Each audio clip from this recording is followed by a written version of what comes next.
avant-hier, j'ai lu une histoire que vous pouvez tous aller vérifier, aller chercher et vous trouverez. C'est une histoire vraie. Il y a une dame qui a décidé de porter plainte contre ses parents pour l'avoir mis au monde sans lui avoir demandé, elle, sa permission. Vous avez suivi l'événement ou pas?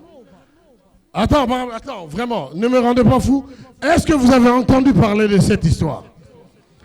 C'est-à-dire, et beaucoup de gens sont séparés. D'autres disent, non mais elle est folle, elle est ceci, elle est cela. D'autres disent, elle a absolument raison. Moi, je suis du côté de ceux qui pensent qu'elle a raison. Je vais vous dire pourquoi.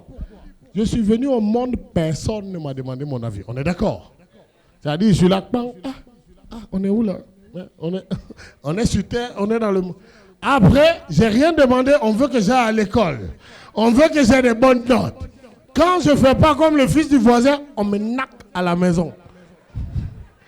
Il faut savoir qu'à la base, c'est un contrat que moi, je n'ai pas signé. On veut que je sois le meilleur en tout. Quand je ne le suis pas, on me tabasse. On est d'accord? On veut que j'ai un boulot pour que ceux qui ne m'ont pas demandé à être là, quand ils seront vieux, que moi, je m'en occupe.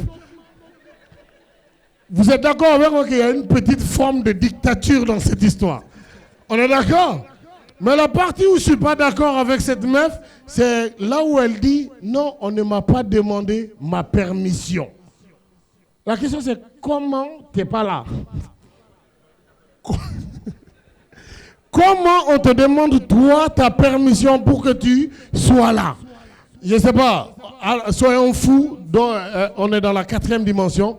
Tu envoies un courrier adressé à qui? Genre, Yaoundé, le 2 juin, objet, demande d'autorisation de vous d'être là pour vivre votre vie dans la souffrance. Parce qu'il faut savoir que c'est nous les pauvres qui savons faire les enfants. Et on veut que les enfants la pèsent plus que nous. C'est-à-dire on leur donne aucune clé et on veut qu'ils soient on veut qu'ils soient milliardaires. Dieu pourvoira, pauvre Dieu. Dieu a quitté l'Afrique parce que excès d'utilisation de son nom. On est d'accord? Du coup, tu adresses le courrier à qui? Au premier spermatozoïde. Genre, tu dois aller te mettre bien.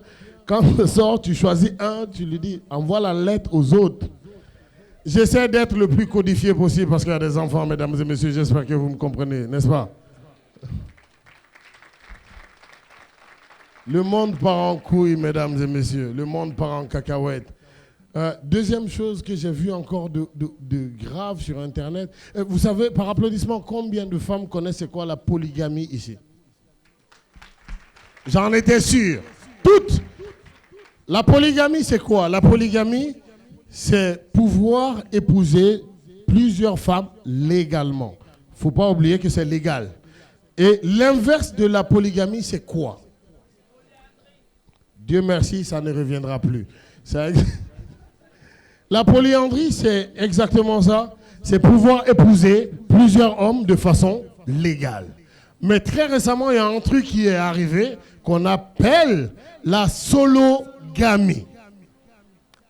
Pour ceux qui ne savent pas, oui, tu as l'air très concentré. La sologamie, c'est pouvoir s'auto-épouser légalement. Oui, comme vous, j'ai eu la même réaction, je me suis dit, comment ça arrive ça? À quel moment de ta vie, tu te dis, ah, je m'aime tellement que c'est moi-même que je vais épouser. Ça se passe comment? C'est-à-dire, tu es en train de marcher dans la rue de Douala, Kounia, Kounia, Kounia. Tu passes devant une boutique et tu vois ton reflet, tu veux...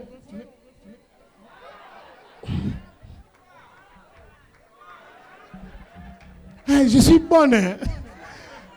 Du coup, tu rentres dans le même cercle perpétuel à vouloir draguer. Tu commences à passer tous les jours, tu te fais des petits signes à toi-même. Et un jour, tu te dis, non, il faut que je prenne mon courage à deux mains, il faut que je m'auto-invite. Du coup, ce sketch va être hyper technique. Il faut que je m'auto-invite. Du coup, qu'est-ce que tu fais? Un soir, tu prends ton courage, quand tu... Hey, on va faroter, c'est mon premier farotage de toute ma vie. Et je vous dis, je suis naïf.